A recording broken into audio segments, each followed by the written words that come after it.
Okay, let's talk a little bit about the tips for strategy in this game. There's some important things to note.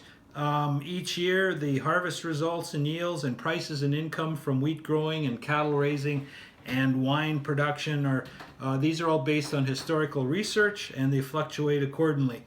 And so there's various things that you should note. For example, in wheat growing, there's complete crop failures 1 year, poor yields 8 out of 10 years, and really fair and good crops in 10 and 2 years respectively. And there's all sorts of problems that affect those results: drought, mouse, grasshopper infestations, fire, hail.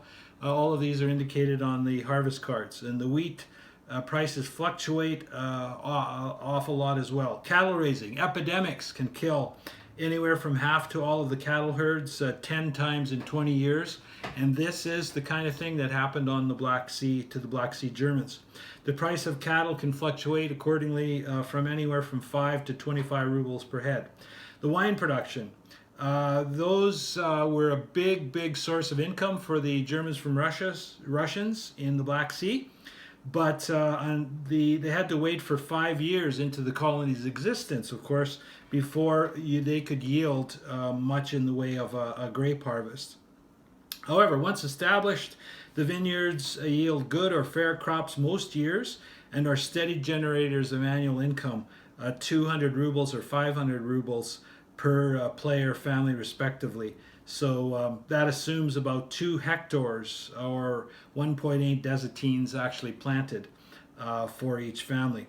Overall, the land prices over the 20-year period of the game fluctuates. They double in price from 600 rubles at the beginning to 1,500 rubles per the 60 desatine parcels. So that increases rapidly. So buy that land as soon as you can. Build your farmstead as fast as you can so you can buy the land while it's still cheap. Colonists are exempt from taxes for the first 10 years, but are taxed 200 rubles per year starting in year 11, unless, as one colony card indicates, the mayor is successful in getting an extension. The crown debt, you have 10 years to pay off the 750 rubles per family debt that the crown initially laid out for actual cash and provisions and some tools and cattle and that sort of thing.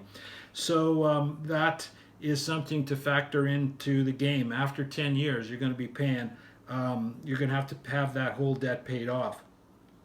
So yeah, so there's all sorts of factors in this. I think as you play the game more, you'll figure out some of these strategic moves, and be careful about what you do and when you do it.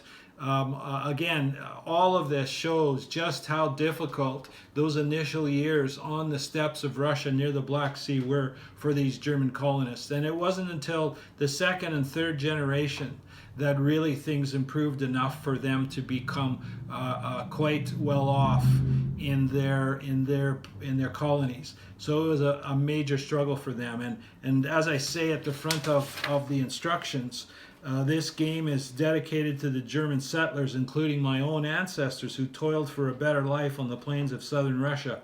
For them, of course, it was no game. So those are some of the things that actually happened to them, and the frequency of these setbacks were pretty significant.